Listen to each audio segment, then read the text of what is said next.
Why wait to see if you'll get something you like this Valentine's Day when you can go to BlueNile.com and find something you'll love? Whether you're looking to treat yourself to a little winter sparkle or show a galentine how much you appreciate them, Blue Nile offers a wide selection of high-quality designs, expert guidance, and free 30-day returns for the ultimate peace of mind. You can even design your own jewelry. Right now, save up to 50% at BlueNile.com. That's BlueNile.com. Introducing Royal Caribbean's newest ship, Icon of the Seas, the ultimate family vacation. The ultimate 6 slides, 8 neighborhoods, 0 compromise vacation. The ultimate never done that, can't wait to do it vacation. The ultimate chillin' by a different pool every day of the week vacation. This is the Icon of vacations. Icon of the Seas, arriving in 2024. Book today. Come seek the Royal Caribbean. Ships Registry, Bahamas.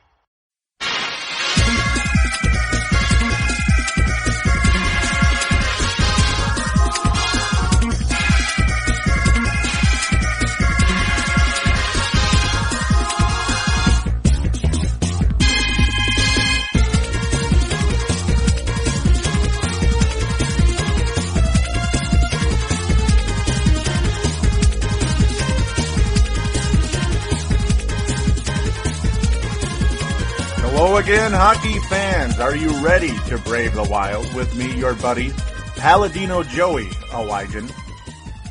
Today is Friday, January the 29th, 2010, and it's my half birthday. Yeah, my half birthday. Aren't you happy?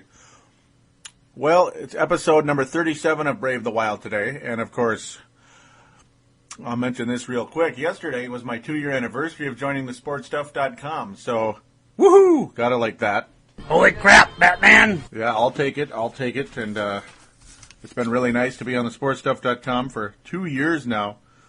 And of course, hey, without thesportstuff.com and without Dylan Richardson, I wouldn't be here doing this show today, so thanks again for that. And also, I want to thank you listeners for downloading and listening to this show on thesportstuff.com and on iTunes. Without you either, this show wouldn't continue, because you know what?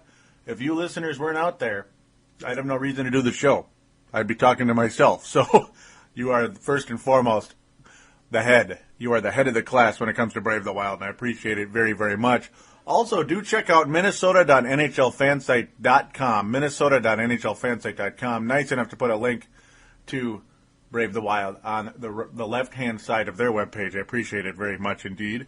So today on Brave the Wild, well, there isn't so much for news, but there is a lot of positivity going on. A lot of, you could say, well, I won't say numbers, just way better play, and it's noticeable. It's really exciting. Minnesota Wild, of course, 3-0 in a schedule that I didn't really expect that. I mean, I remember last week, it's like, yeah, Columbus has been kind of giving us trouble the last couple of years. Detroit always gives us trouble. Colorado, you have a back-to-back with Detroit and Colorado. You're going to win both of those? Yeah, they did. They did. Regardless if you thought they were going to win them or not, they did win. They did win all 3 games this week. Fantastic. And who was probably the hero of it all? Josh Harding. Who again? Yeah, Josh Harding. Josh Harding has 5 wins already this year. He's 5-7 on the year. He has really emerged here in the month of January. And we're going to talk about basically how the Wild went 3-0. And Josh Harding's vindication. He is looking awfully good. Remember, he had an awfully tough start to the season, and he's really battling through. He's doing a little bit of a Brett Favre here. He's been battling through injuries that have come up when he's making saves. He's been hurting his hip or shoulder and such. It's been quite interesting, but he's survived through it, and here we go. Josh Harding emerging nicely. Also, I'd like to announce a quick announcement here. Something I should have done, a year ago. It might have helped the show. And I really hope you guys join in to this. It'll help. It'll make everything a lot more fun. Brave the Wild has a Twitter account. That's right. Brave the Wild has a Twitter account.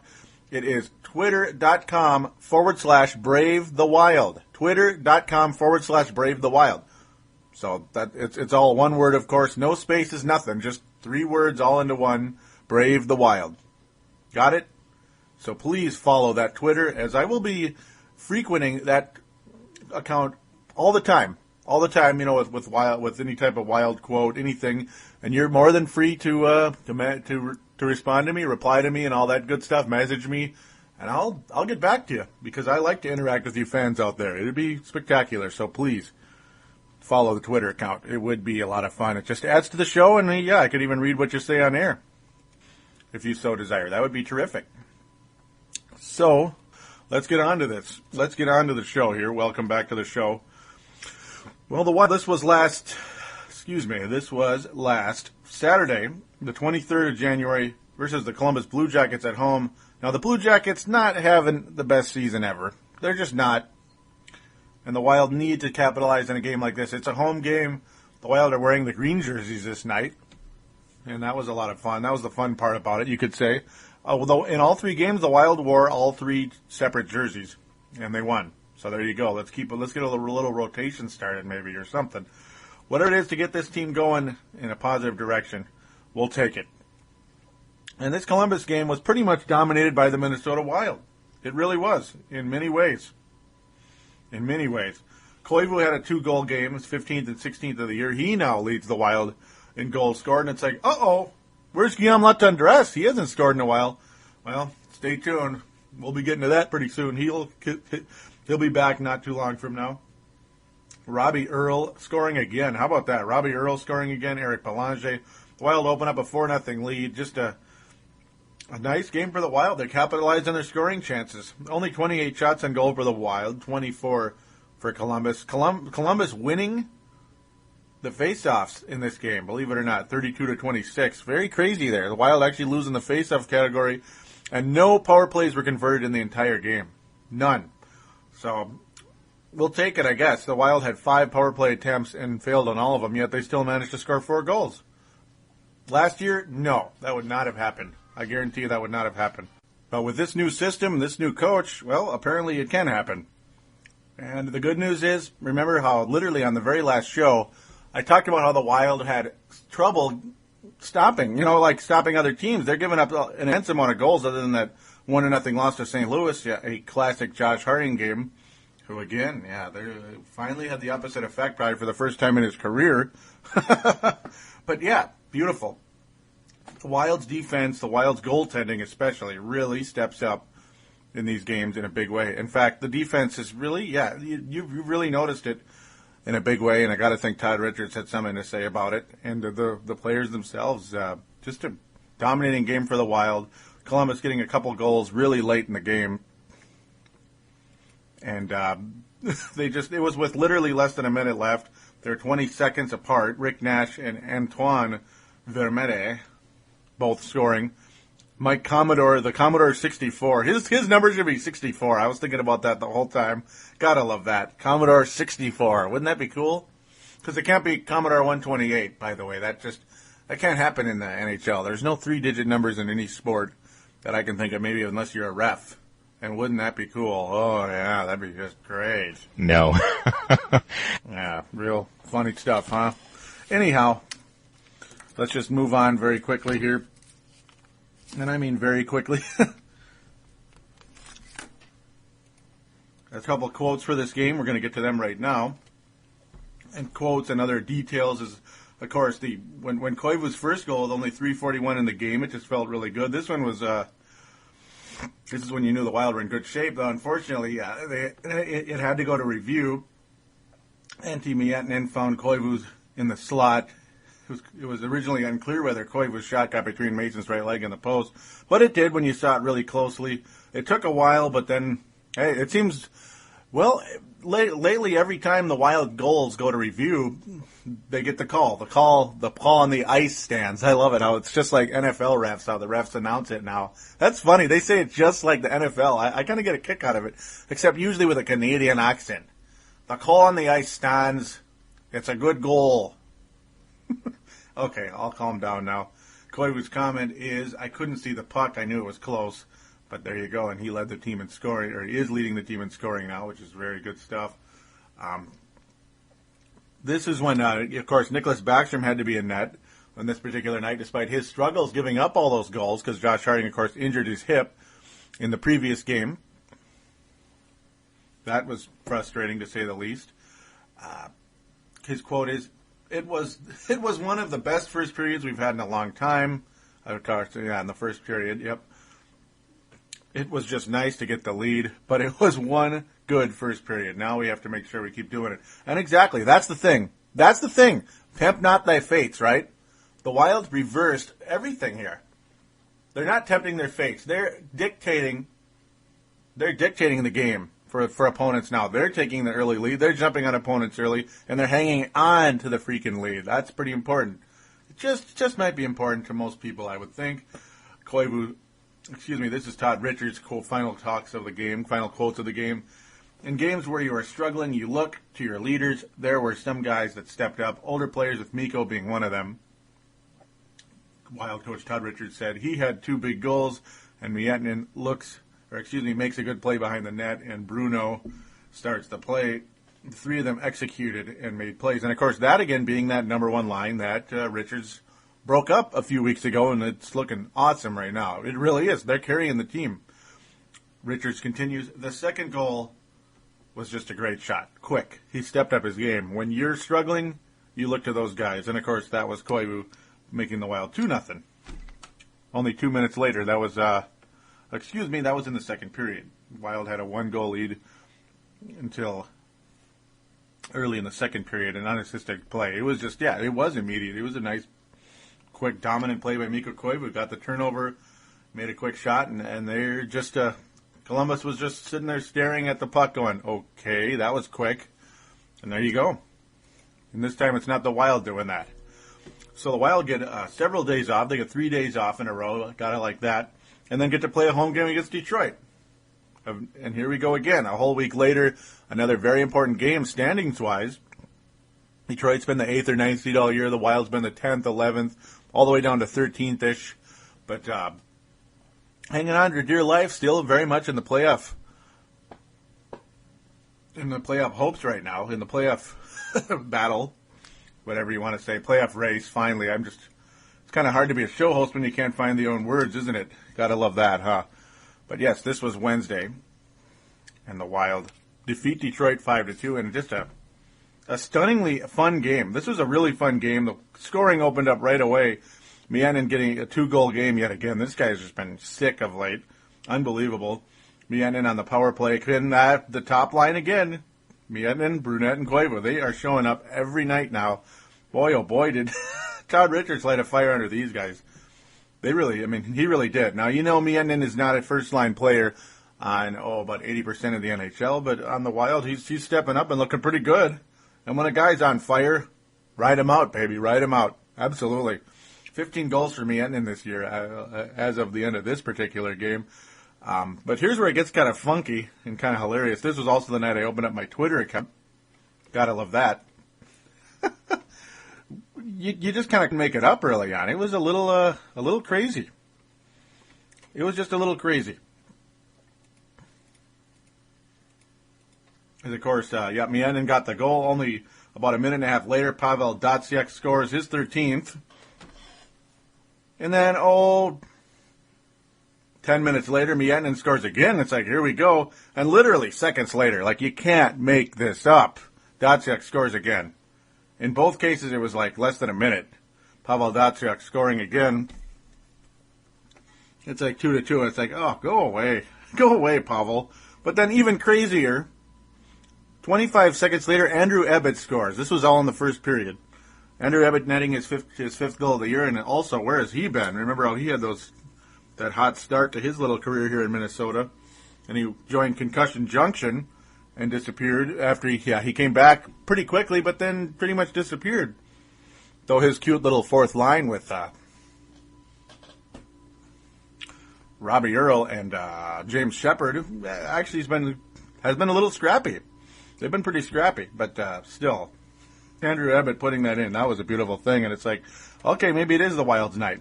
I mean, you're talking 3 goals in less than a minute. 3 goals in 53 seconds. 53 seconds, he had 3 goals scored, and luckily the Wild come on top in that category. The second period was incredibly boring, but the good news is it was a good kind of boring because Detroit only got 4 shots on goal in that second period. The Wild's smothering defense has returned.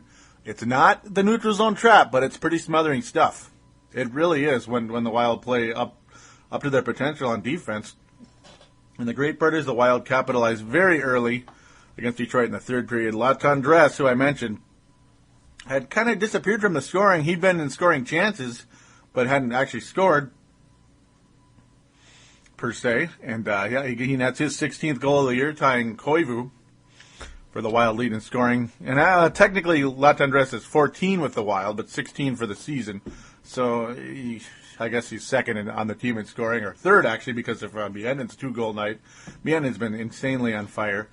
And then Havlat buries Detroit, making it 5-2. And you could tell Detroit very frustrated, starting a lot of fights with the Wild pretty much after that. They got 12 shots on goal. They tried, but hey, Josh Harding, of course, in net on this night. He also got hurt again after the first period, but he survived, luckily. He survived. He got hurt late in the first period, trying to make a save. It was like, you can't make this up. Harding's hurt again? But yeah, the good news is he stayed in there, and Chris Osgood really struggled. He only faced 25 shots, and of course gave up 5 goals. So Chris Osgood not looking like the Stanley Cup goalie he once was long ago. Good old Chris Osgood. And the Wild, a very, very different performance this particular night than a mere week ago. It was a statement. It was a statement that the Wild are playing. They're back to playing that more dominating hockey. And some more notes and quotes. Notes and quotes. That's cute. Josh Harding made the early scores hold up with 26 saves, as mentioned. The Wild have improved to 6-0-1 in its last 7 home games. That's pretty dominating. And, of course, that shootout victory was the only blemish. The shootout victory by Detroit last week was the only blemish. Yeah. For the Red Wings, the proud owners of those 4 Stanley Cup championships in the past 12 seasons, that was their only win in the last 7 games. They're 1-3-3 in that stretch with 5 blown third-period leads. Of course, the Detroit didn't have the lead anyway, but figured we'd mention that anyway. Biednyk, who has 15 goals this season, had his third 2-goal game in his last 7 games. Third 2-goal game in his last 7 games. That is sick. Antti Biednyk has been on fire. He has been on fire in a big way. And he's finding his stride again with line mates Koivu and Brunette. It has been, that first line has been absolutely dominating of late. And all of them have been dominating. Koivu has had 2 goals. Brunette's mostly been getting assists, but the timely goals. Brunette's kind of the balanced guy. Koivu and Biednyk, Koivu is the overall star of the group, and Biednyk has just been really on fire. And both Koivu and Biednyk, 2-goal games here in these 2 games. Koivu had a 2-goal game in the first one, Biednyk in the second. Biednyk's final quote here: "Now that we're moving, things are opening up." Simple as that. So, nice win for the Wild. Definitely enjoyed that one. A very, very fun victory for the Wild. As now we move forward to last night's game. Yes, it was last night. Last night was Thursday. I'm a little bit zoned here. Yep, last night was Thursday, as you might want to remember. This was very interesting, as Nicholas Backstrom still out with the injury, and Harding still has a sore hip, and the Wild had to call up Wade Dublowitz, and they thought that maybe Wade Dublowitz might have to go in. And of course, Wade Dublowitz, former member of the Denver Pioneers, who took out the Gophers in the WCHA championship in 2002. Luckily, we know what happened to the Gophers after that. They went on their way to win the national championship, first of back-to-back. But, yeah, cute little notes there. Wade Dublowitz. I always love that name. Very, very good college goalie. Decent minor league goalie, and has not really had a chance to do much in the NHL at this point in time. But, Backstrom out with the injury, with the bad back. Harding was really tough.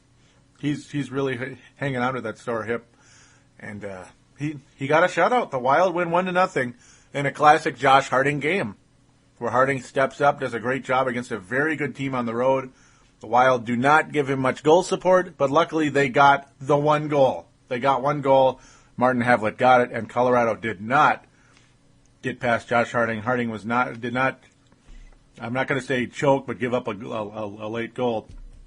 And it was a great game for the Minnesota Wild.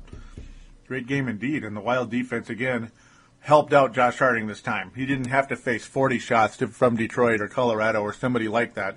Didn't have to face 40 shots. He only had to face 29. Very, very good. The scary part was he was going against Anderson. Yeah. Yep. Anderson, who's just been on fire for Colorado. Absolutely on fire. His shutout streak ended at 126 minutes, 24 seconds. And Colorado winning streak was snapped at 6 when Martin Havlat was able to score. Only 4 minutes and 49 seconds left in the game. Martin Havlat buried it. And, of course, Havlat has really, really stepped up of late. Really stepped up. As the goal here, Anderson was going for his third shot in 4 games. Yikes. He slid to his right in anticipation of a shot from Kyle Brodziak, who instead backhanded the puck to Havlat. The Wild forward was sandwiched between 2 Colorado defenders and slid the puck into the open net. And gotta love it. Gotta love the play. Just a great play by Brodziak and a nice finish by Martin Havlat. Just gotta love that. Todd Richards has a quote, "We were probably fortunate on the bounce. In this game, that's what we needed," and yeah, you damn right that's what they needed. I mean, you're going against the hottest goalie in the NHL and a guy in Josh Harding in your net who is, of course, playing through an injury and has been just snake bit in games like this. These 1-0 games, these 0-0 games going into late into the third period. Just been snake bit his whole career with those type of games. And by gum, the son of a gun finally got it, and he got a shutout, his 4th of his career.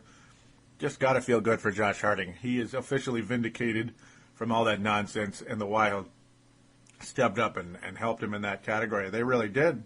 Richards continues, "I was concerned at the point watching him try to get up. That was, that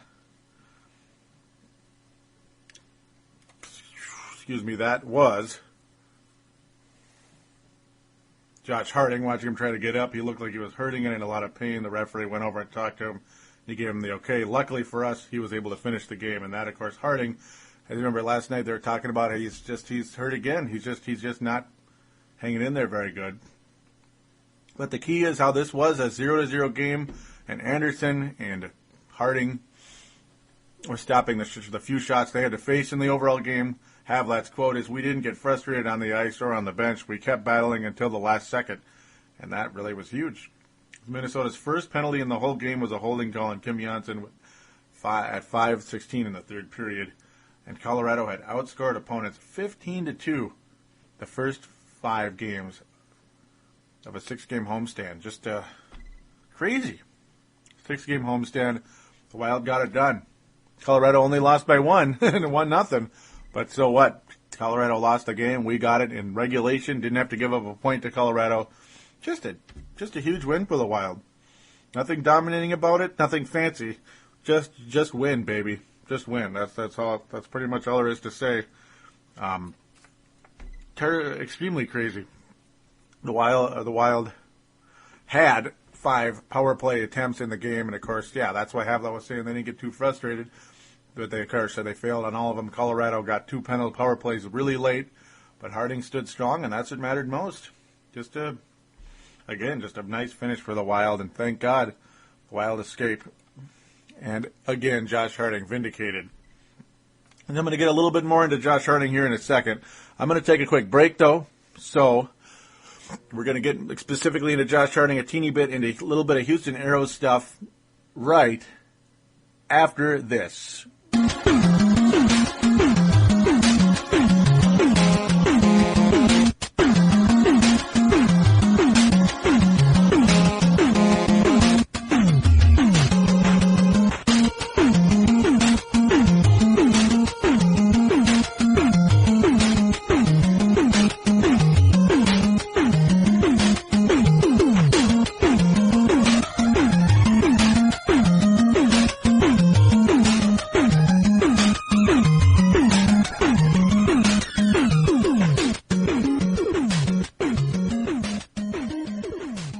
We're back here on episode number 37 of Brave the Wild, which is a reminder for iPod users, Microsoft Zune, and other MP3 players. Welcome back to the show. Hope you like that new little sound I put in there. Very interesting. Sounds a lot like the intro, doesn't it? Yes, it does. Yes, it does. I'll just leave it at that. Those of you out there that know what that song is, that's your business. It's cool stuff. Okay, it's from Mega Man 2. Yeah, it's from Mega Man 2. So let's just move on, though. Let's just move on. Josh Harding, the main player of focus for today. We'll get into that first. We'll talk about the Wild in general and a little bit of Houston Aeros, a few little nuggets here as we're going to call it a show in a little bit. But Josh Harding, man, what a nice emergence he's had. Of course, 5 wins this year versus 3-9 last year. You talk about a snake-bit guy. 3-9 last season, folks. 3-9. You know what his goals against average was? .221. Save percentage, about 93%, and he was only 3-9. That's why I feel so damn good for Josh Harding getting that 1-0 victory last night. That's why. That's why, because he had countless games where he faced 40 shots, 35 shots, 38 shots, and they're always on the road, and always against teams like Detroit, and teams like San Jose and Dallas. You know, not that Dallas is great, but we never, ever win there. And it's just BS. I mean, and every time we play Detroit, it's always Josh Harding. And it's like, he does an amazing job against those talented forwards, yet we lose the game. Well, not this week. 2-0 in a back-to-back. Josh Harding, 2-0 in a back-to-back while nursing that hip injury. How about that? How about that? I mean, I just feel wonderful for Josh Harding. And he's almost at 500 for the year. As, of course, he was snake-bit earlier, remember? 2 shows ago, me and Nate Dogg, Thiesing, talked about 1-0 loss in St. Louis. Those damn St. Louis Blues. We always seem to have trouble with those guys. Excuse me, I'm just having trouble breathing here. That's a good sign. So we're going to look at some stuff here. Remember, Josh Harding started the year pretty rough. Pretty rough start for Josh Harding. In October, he was 0-2. He gave up almost 6 goals a game in October. Just really rough. He gave up 11 goals in 2 games. 11 goals in 2 games. A save percentage, about 74. November, he stepped up significantly, 1-1. He got 1 win, 1 loss, only gave up 4 goals in those 2 games. Of course, he came in as a replacement in one of those when Backstrom was getting destroyed. Backstrom was being a sieve that night, and he shut down people. Of course, the Wild had to do that again in December and in January. A couple of games where he didn't start, but he had to come in. Well, yeah, both of the games were in January. Excuse me, yeah, where Backstrom was really struggling. Yeah, that Phoenix game and the Dallas game, I believe. Yes, Dallas game, just really rough. Harding slowly but surely, though, stepping up and getting it done. December wasn't a great time for him, though, either. He started 3 games, 1-2, goal against average about 3.4, save percentage in the upper 80s. Not really an ideal starting goalie type numbers. Not that Harding is a starting goalie, but still, you get the idea. You want to play like a starter when you're in, right? That's basically what it is. But Josh Harding must like Saturdays, huh? He's 3-1 on Saturdays, and he's also 3-1 in January. Or 3-2 in January. Of course, one of those was that snake bite that I mentioned. But his goals against average in January, he's played in 7 games, by the way. 5 of them starts. 1.55, including that shutout. And his save percentage, over 95%. So Josh Harding really, really showing what he can do right now. And you know what? If I'm Coach Richards, even if Backstrom's healthy, put in Josh Harding again. I mean, why not? Why not ride out a little hot streak from your goalie? Give him a chance, because Backstrom was struggling so mightily. And I know he was the starting goalie against the Columbus Blue Jackets, and he did really good until he gave up those 2 goals. I mean, he almost had a shutout. But, hey, let Josh Harding have a chance. Give him a chance. He's only on a 1-year deal as well. Only a 1-year deal. Give him a chance to show what he can do a little bit more. And you ride out this hot streak a little bit. Let him keep it up. Or maybe just give him more playing time. Throw him in a little bit more. Don't totally wear out Nicholas Backstrom. As I got to think, Backy had been going through a little bit of that this year, and especially it's not that neutral zone trap where where you totally shut people down as much. It's just not. But hey, I mean, I'm just really impressed with Josh Harding, and that's all I got to say about it. It's been a nice little ride. Speaking of a player becoming more and more vindicated, is Martin Havlat. He's only 4 points behind Andrew Brunette to be the number 2 scorer on the team. Martin Havlat has just been fantastic. He's getting better and better each month, and in January, he's been playing like an all-star. Martin Havlat has been playing like an all-star. I'm just extremely impressed with him. And, yeah, it's just been a great thing. Latendresse, as mentioned, finally getting his 20th point of the year with the Wild anyway. Got it like that. He had about a 4 or 5 game hiatus there. Zidlicky, probably the most underrated player on the team. He's on pace for almost 50 points this year. Just what a run for Marek Zidlicky. I mean, you got to keep him. He's going to be a free agent, I believe, at the end of the year. You've got to keep Marek Zidlicky for as long as possible. Because I got to say, he's the most underrated player on the team. You don't really hear his name all that much from the announcers, and certainly not from any national people. And he's on course, for a 50 to 60 point season. Absolutely love him. Just love him. So now we get into the final stuff here. In the minor leagues, Colton Gillies and Peter Kalis stepping up a little bit. Kalis with 2 goals this past week. Gotta like that. And Danny Ehrman's he's been virtually invisible again. But Colton Gillies has been picking up the scoring the past 2 weeks, and it's been a good thing. He's got about 5 points in 2 weeks. That's not bad for a guy that had about 8 points in 3 months or so. So you gotta like that. Colton Gillies moving in the right direction at this particular time as a guy who was completely invisible when he was a member of the Wild last year. And we can only hope he continues this. Colton Gillies definitely got to be some part of this team at some point. You don't want to have too many number 1 picks that don't work out. So we're going to look to conclude the show here in a second. Again, please follow my Twitter, twitter.com/Brave the Wild, all one word, twitter.com/Brave the Wild. Do join the message boards on the sportstuff.com. We would appreciate it very much. There's a button in the upper right-hand corner that says TSS Boards. Just click on that, and you will become a member. Just click on the link that says register. Also, don't hesitate to call into the phone lines at 209-736-7877. 209-736-7877. It is a voicemail. Do treat it as such. Mention you were calling in for Brave the Wild, and you can leave your name and town and state your opinion, comment, question, shout out, whatever it is, and you will be on air with me, Paladino Joey Owygen. So until next week, we're just going to have to hope Wild can ride out this win streak as long as possible. We got the San Jose Sharks tomorrow night in San Jose. That'll be an interesting matchup. Of course, Todd Richards going against the team he was an assistant on last year, and Wild had some really, really dramatic games against those San Jose Sharks last season. We'll also be heading to Dallas, Texas. Oh, freaking goody, where the Wild have had virtually no success for about 3 years now. That will be on Versus. You got to like that. That's another national game for the Minnesota Wild. Yep, Carissa Thompson. Yep, wink, wink. Yeah, got to like that part is probably more than anything else. And then Thursday, against the Edmonton Oilers, the Wild return home. Got to win that game. Got to take care of the Edmonton Oilers, who are not having a good season at all. The only good thing about the Edmonton Oilers right now, they're wearing those vintage-looking jerseys, and oh, God, I love them. Oh, God, I love those jerseys. They are spectacular. The team of the 80s, baby. But they sure the heck don't play like it, do they?